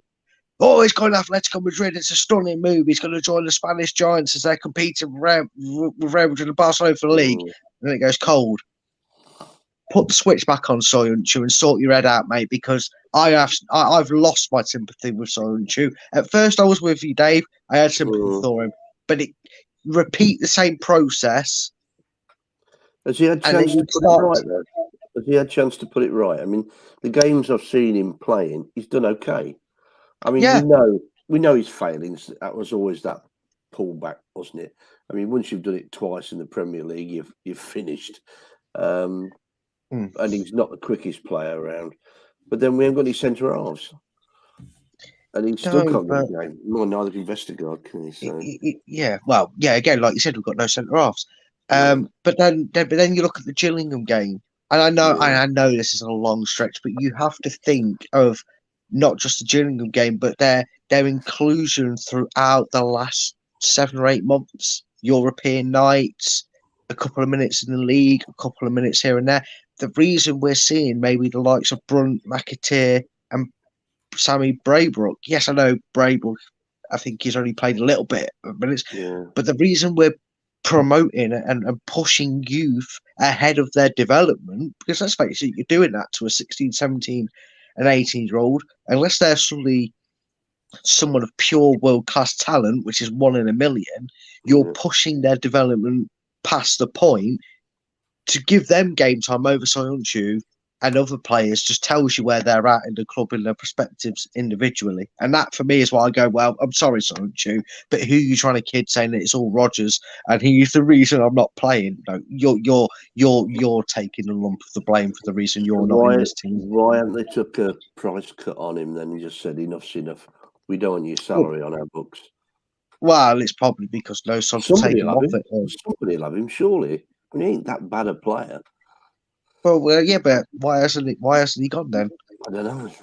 Because I can guarantee you, I bet you somebody maybe like in Middlesbrough or like a Blackburn, who would be keen to take him up and help strengthen their promotion push, he's gone, I'm too good for you in the Championship. And I've gone, well, and you know what? Whether they hate each other or not, clubs like that, and I've done an Anthony there, but that's why I made sure my hand was up.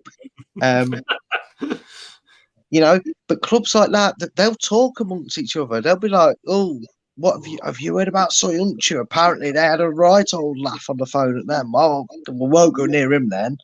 Yeah. Yeah, and players do get reputations, don't they? And those reputations precede them. There's something more, I think, like you say, guys. There's something more than it's just a little fallout, What happened to cancelled contracts by mutual consent? I suppose it's mutual consent. Yeah, but the problem is though, Dave, they're no longer on 15 grand, 8 grand a week like they used to be. They're now on 100 grand, 80 grand a week. It's a little bit more consequential for the club to cancel a 100 grand a week contract than it is, say, 12 grand. Yeah. We are going to take another very quick break, and then we're going to come back with the last. We're not talking about. I'm going to ask you something about transfer windows, which we touched on before, and we'll be straight back after this. Leicester Till I Die TV, your first choice for everything Leicester City. Tune in and join in now. And I've got to be honest with you, as well as that, I've got to play this as well. I know, it's so difficult not to look smug at this point. Now, those of you that watch the prediction show regularly will know that Brad has, apart from a couple of weeks earlier in the season, Brad has topped it every single week. And he even went into Christmas and the World Cup break sat atop. 2 weeks ago, he didn't turn up because he had his own show to do. And Anthony stood in for him and he got 11 points. This week, Brad came back and got 2. Ooh. And he is now done. When Newcastle were 9 points ahead of Manchester United, and slowly, bit by bit, it was eroded away. Well, what can I say there? Look who's top. Look who is top now. And can I just say, by the way, Brad, Steve Lynix just sent his best on to you, by the way. Oh, dear. Sorry. We'll see come the end of the season, because I remember last season I got a whopping 0 one week. And who won it last year, Chris? Who won it then? Yes, you may well do, but this at the moment as it stands. Very true, very true, mate. No, fair play to you. Fair play to you. You had a blind. When Leicester went top when Peter Taylor was manager, and we actually claimed we were top for 2 weeks, and that was because there was an international break. That's what you're doing that now. This is because there's an FA Cup break now. Oh dear, Anthony's not rubbing it in at all. No. You can see there. Anthony's still fuming. He's still going to debate something with you. Apparently, something about one of his results, but I don't know. I've said I'm not bothered. But yeah, he still mentioned something about it. I can't remember which one. He'll probably bring it up in the chat. He will. To be honest with you, I don't. There's no money involved, so I'm not bothered. It's all for fun. It is. As long as Steve Lynix comes bottom, mate, it doesn't matter which one of us wins it. We beat the ex-professional. Yeah, that's what matters. And to be honest with you guys, talking of Steve Lynix, if you haven't seen it yet, I didn't realise we'd actually had him on literally every week doing the prediction show. And we'd never done a proper chat with him about his career. So we put that right on Wednesday. Do find it's under the latest shows on the YouTube channel, Leicester Till I Die TV, and you will be able to see an hour-long chat, one-to-one. It's called The Conversation. It's the name for the interviews. And check that out with Steve Lynix. Talking about Mark Wallington having a poo and smoking at the same time while Job's giving his team talk, and the famous hill that they all had to run up and down. And it's like a good interview. We have got Russell Osman, Ian Hume, Pontus Carmark, and there's another one. I've forgotten who the hell it is, but there's another one as well. Bless him. David Connolly. David Connolly, That's it. Thank you. Yeah, bless him. Yeah.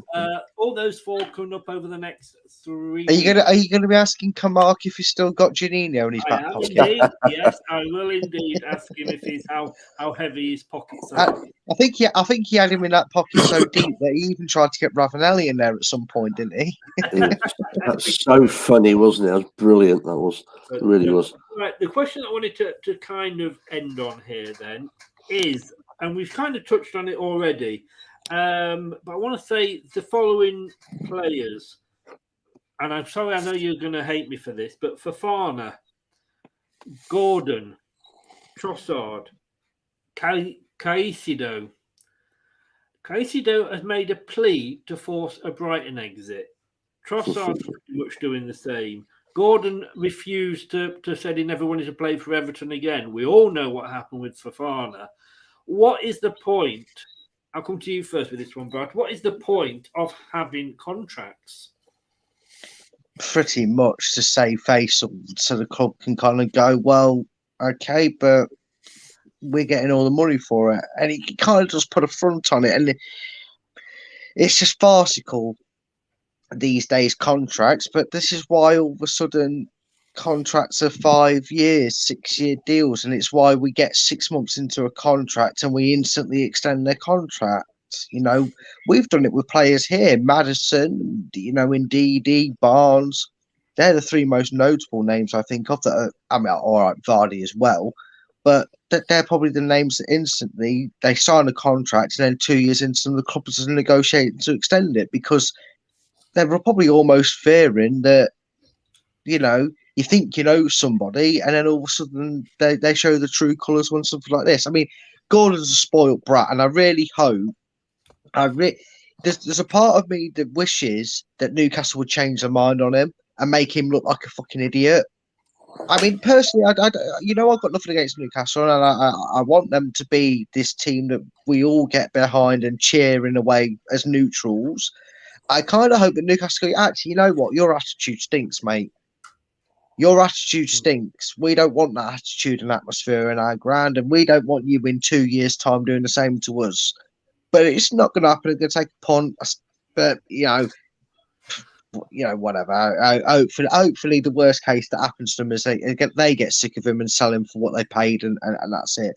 But contracts are are literally the only thing that gives club that retention on players. Otherwise, transfer windows would be completely dictated by players, and it wouldn't just be these 1 or 2 names. Dave, they are at the moment, aren't they? Because, you know, everybody says, oh, why should we keep a player that's not happy? Well, the player's won.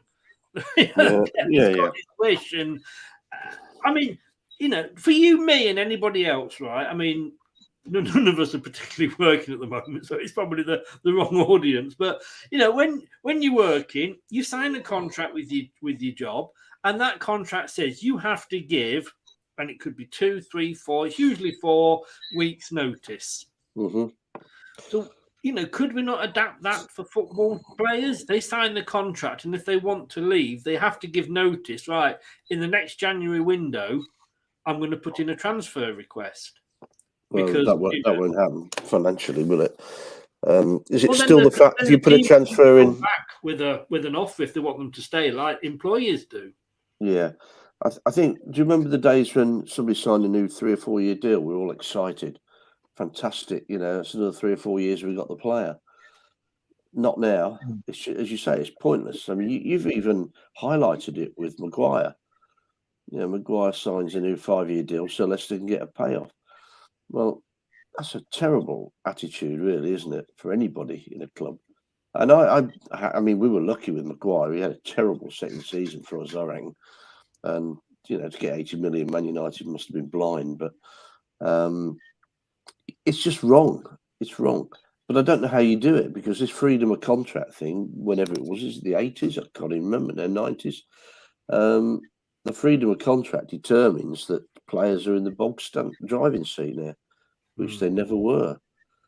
And there's nothing a club can do about it. They just give out these hefty contracts to attract players in, and they can't determine whether they keep them or not. So for a club. What's the point? Yeah, no.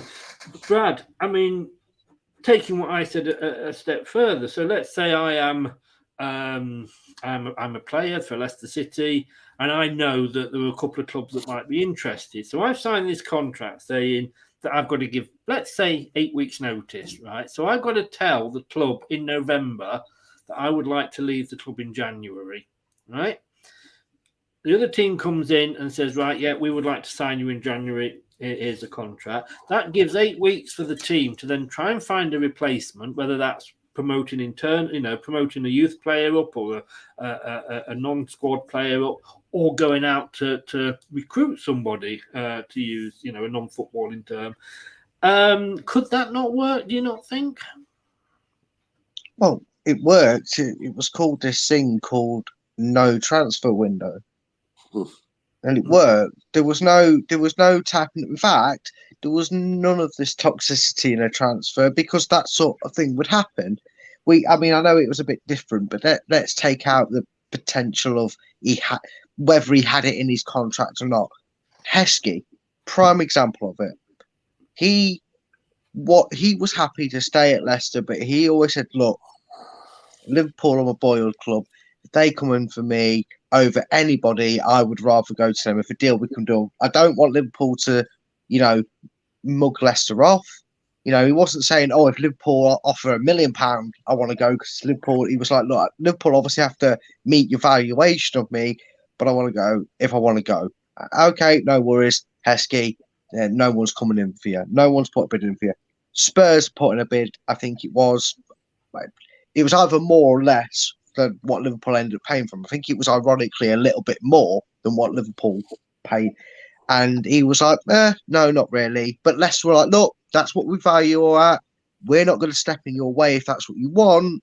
And he went, "No, I'm all right. I'll stay with Leicester."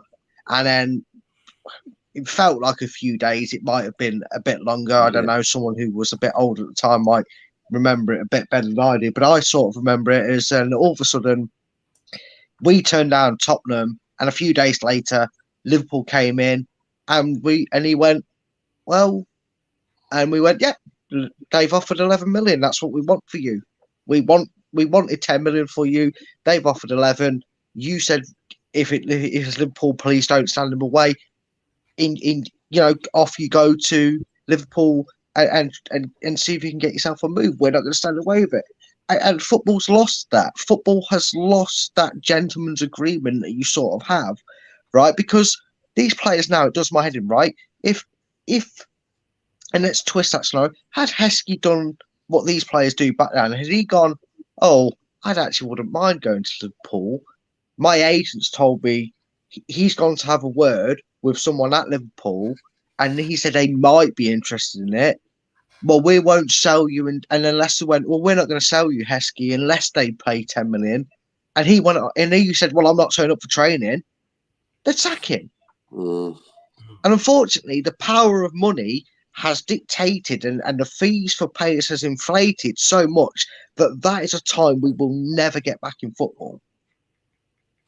But the expression, "Don't fix what isn't broke." Well, we missed that one. We chose entertainment purposes over logic. And that's why now these players go, "Oh, well, you might think..." I mean, the only way you could turn around to a player that says, "Oh, I want to leave, and you're holding me hostage," I'd be going, "So you don't think you're worth 60 million then?" Because that's what I'd say to someone. I'd turn around to Gordon and go, "You don't think you're worth 60 million, but you think you could play Champions League football?" "Yeah, but..." No, but you can't have your cake and eat it, kid. You've got a 5-year deal here. Make up your mind, right? We will let you go to Newcastle if they pay 60 million for you.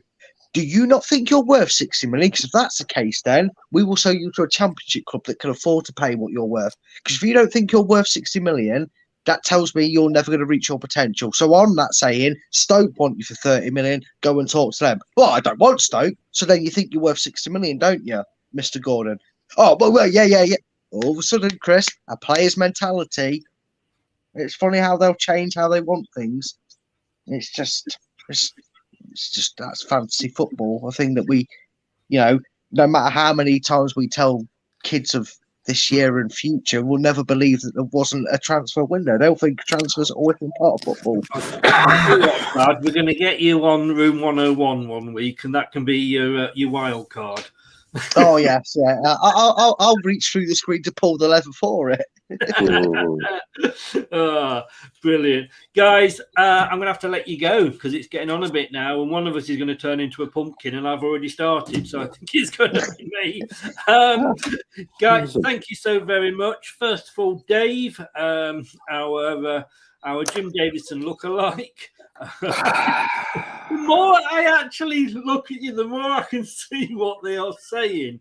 Chris, the more I look at you, the more I tell you what, Chris. You're always bullying Dave. You need to give him a big break from bullying. Yeah, I think so. There you go. See that didn't slip between your brain. Nice one. Don't know about that. Right, Dave. Thank very you good, that, bro. Yeah, thanks, mate. Nice it's in the guys. description below. But tell people where they can find you, and obviously what you're going to be doing, because you now have sleep-ins every morning. You have an easy life now. I do. It's wonderful. But tomorrow you can listen to the breakfast show, 9 o'clock. Well, I say breakfast show. It's not breakfast, is it? 9 till 11, surreyhillsradio.co.uk. A Forest fan. He's actually a mate of mine as well, which is sad. But he's a nice Forest fan, if there's such a thing. He'll be doing the breakfast show tomorrow. And I'll be doing a prog rock show the first... Sugar, I forgot when it is now. Did I say the first Saturday in the month? Yes. 6 till 8 o'clock in the evening. Yeah. Starting in February. Thank you very much. I thank you. Thank you. Forest fan, I don't know. I know. He's a nice guy, believe it or not. I tell you what, breakfast show is starting at 9 o'clock. That's my sort of breakfast show. Perfect. If only what Chris Evans had known about you, he'd have signed for Surrey Hills Radio. The breakfast show. To be fair, he does a show at Friday night. Oh, tonight. No, he's finished now. Yeah. 80s disco. So he has a bit of a lie-in, as indeed you are now all the time. Thank you so much. Cheers, I will Chris. see you on Monday. Yeah, we'll do. Cheers, Brad. Thanks see a lot. you, mate. Take care, mate. Bye-bye. Loans. Bounty bars. You need to know the joke with that one. Oh, I do. I know that one. I was on the show. Oh, no, if anybody's watching, but yeah. I thought you meant to me. I was I was just saying as a general remark, bounty bars. Anthony says, good stream, Chris, Brad, and Jim. Thank you very much, sir. Brad, where can people find you, apart from when you're on here? Apart from on here and crying in my corner and swearing about loan deals, they can find me on Top 10 Battles. Link is in the description as always. I heard that. Find me on there. We do shows as regular as possible on there. We've got a lovely quiz running alongside it. If you like football quizzes and you like Brain Me and go and check them out. But follow me on Twitter, really, at Fulltime Focus. And yeah, you'll see me when I'm going live and ranting and effing and jeffing about Leicester, no doubt. Hopefully not after Saturday's game, but we'll see. We'll see. You swearing? I cannot believe that. But if I'm seeing Jim on Monday night, and I say I know he's not Jim. I didn't get that one wrong. Dave on Monday night. We are seeing you tomorrow night for the post-match when hopefully we'll be celebrating being in the 5th round. Yeah, we'd hope so. I mean, if not, we could always talk about how Nottingham Forest got on in the cup, can't we, Chris? Exactly. Oh, no, wait, we can't. We can't. No, we can't. But we will, either way, I'm sure we will crack open the bounty bars. Yeah, no. Thanks very much, mate. I'll see you tomorrow night. See you tomorrow night, mate. Cheers, mate. Cheers. Okay. Oh, it's going to be a busy couple of weeks. We have got to say a load of the interviews coming up, so please stick with us for that. Subscribe and press that notification bell.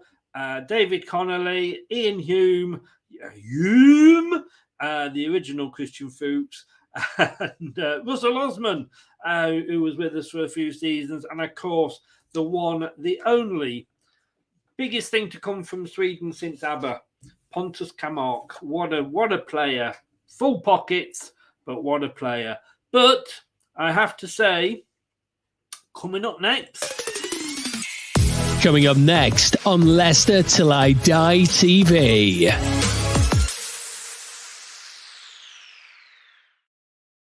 Yes, indeed. Coming up next, it is the live watch along tomorrow night at tomorrow afternoon, I should say, at 12 o'clock. Join us for the live watch along. Leicester City travelling up to the Saddlers Walsall. New owners. Going well in League Two, middle of the table there. And I'm not confident. And I was on Talk Sport last night. Well, this morning. I think it was about 2 o'clock. But I did a pre-record at 11:30 with Paul Ross. And he went, "You don't sound very confident, Chris." I went, "I'm actually not. I'm really, really worried about this one." Fingers crossed, though. That's all we can say. Thank you so much for watching. It is really much appreciated. Like I say, please subscribe if you're new. Smash those likes, whether you're new or not. And if you have been listening on the podcast, because we're now part of TalkSport Fancast, thank you very much for lending me your ears. You can now have them back. And I will see you tomorrow at 12 o'clock, God willing, for the FA Cup 5th round. Good night. 4th round. That's not fraudulent slip. This podcast is proud to be part of the TalkSport Fan Network. TalkSport. Powered by fans. That's all, folks.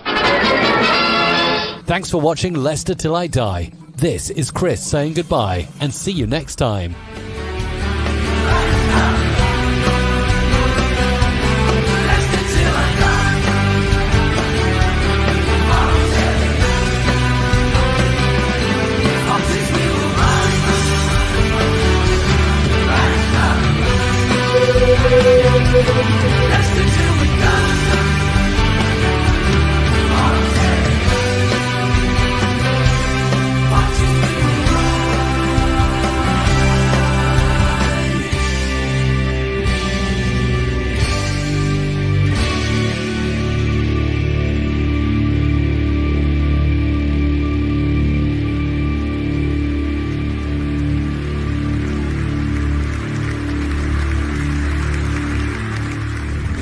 Thanks for watching. These videos are tremendous. You'd better like them too, or I'll be back. Leicester Till I Die TV.